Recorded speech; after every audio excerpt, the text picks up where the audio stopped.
ସଉଦାତକ ଧରି ଦୋକାନରୁ ବାହାରିବାକୁ ଯାଉଛି, ପ୍ରବଳ ବର୍ଷା ଆରମ୍ଭ ହୋଇଗଲା। ଠିକ୍ ବର୍ଷା ଛାଡ଼ି ଆସିଲା ବେଳକୁ ସେଇଠି ଅଟୋଟେ ଆସି ଠିଆ ହେଲା। 17 କି 18 ବର୍ଷର ପିଲାଟେ ଅଟୋରୁ ଓହ୍ଲେଇଲା। ଭିତରେ ସ୍ତ୍ରୀ ପୁରୁଷ ହେଇ ଆହୁରି 3 ଜଣ ବସିଥିଲେ। ପିଲାଟି ପର୍ସ ଅଣ୍ଡାଳିଲା। ଅନଲାଇନ୍ ଦେବ ବୋଲି ମୋବାଇଲ କାଢ଼ିଲା। ଟି ସାର୍ଟର ପକେଟରେ ହାତ ପୂରେଇଲା। 30 ଦେବି କି 20 ଦେବି କହି ଅଟୋବାଲା ସହ ବାକ୍ବିତଣ୍ଡା ବି କଲା। ତା'ର କାର୍ଯ୍ୟକଳାପ ମୋତେ କାହିଁକି ଭାରି ସନ୍ଦେହଜନକ ଲାଗୁଥିଲା।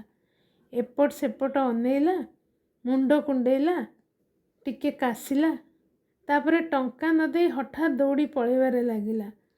ଯୁକ୍ତିତର୍କ ନ କରିଥିଲେ ହୁଏତ ଅଟୋବାଲାଟି କାନମୁଣ୍ଡ ଆଉଁସି ଅଟୋ ନେଇ ଚାଲି ଯାଇଥାନ୍ତା। କିନ୍ତୁ ଯେହେତୁ ସେ ରାଗି ଯାଇଥିଲା, ଅଶ୍ରାବ୍ୟ କିଛି ଗାଳି ଦେଇ ସିଏ ବି ପିଲାଟି ପଛରେ ଦୌଡ଼ିଲା। ଏପଟେ ଅଟୋ ଭିତର ପୁରୁଷଟି ପାଟି କରୁଥିଲା, ଆରେ ଭାଇ କୁଆଡ଼େ ଦୌଡ଼ିଲ?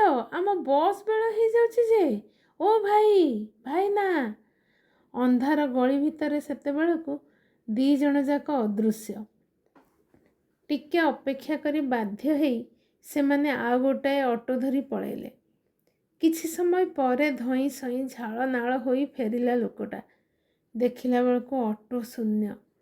କାନ୍ଦୁଣୁ ମାନ୍ଦୁଣୁ ହେଇଗଲା ସିଏ। ହେ ଭଗବାନ, ଏପଟ ବି ଗଲା ସେପଟ ବି। ଝିଅ ପାଇଁ ଔଷଧ କେମିତି ନେବି? ମୋ ଆଖି ବି ବାମ୍ଫେଇଗଲା। ହେଲେ ତଥାପି ବି ମୁଁ ବୁଝିପାରୁନଥିଲି ଭୁଲ କାହାର, କିଏ ଭୋଗିବା କଥା। ଦୀର୍ଘ ନିଶ୍ୱାସଟେ ପକେଇ ବାହାରକୁ ଆସିଲି। ସ୍କୁଟି ପୁରା ଓଦା ହେଇଯାଇଥିଲା। ତାକୁ ପୋଛି ଦେଇ ଘରକୁ ଫେରିଲି। କାରଣ ସେଇ ଘଟଣାରେ କେବଳ ଦେଖିବା ଛଡ଼ା ମୋର ଆଉ କିଛି କରିବାର ନଥିଲା।